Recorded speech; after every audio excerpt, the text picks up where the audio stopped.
Welcome to East and West Fusion Channel. This is a soupy upma which is very common in Indian households.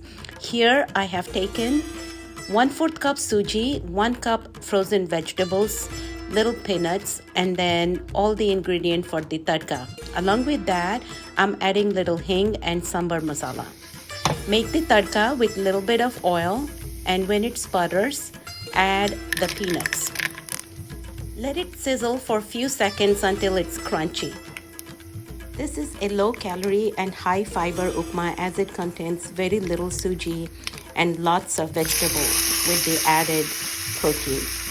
So add the vegetables, stir it up a little bit for everything to infuse together. Salt to taste, and here goes the sambar masala. In this way, you really don't need anything on the side.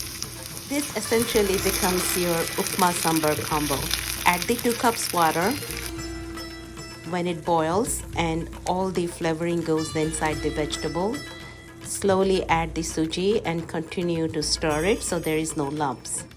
Let it boil for just few more seconds and leave it soupy like this because it's going to thicken up a little bit as it cools down. Now I'm showering chopped dhania on it.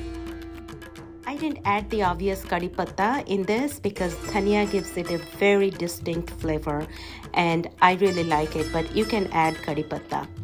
As I pour this out, you can see it's very soupy, but it's going to thicken up a little bit as it cools down. So 1/4 cup of suji, 1 cup vegetables, and 2 cups water makes about 2 cups of final product. Here you go. It's yummy, it's low calorie, and it's very healthy. Please give this a try. Put in the comments how yours came out and enjoy.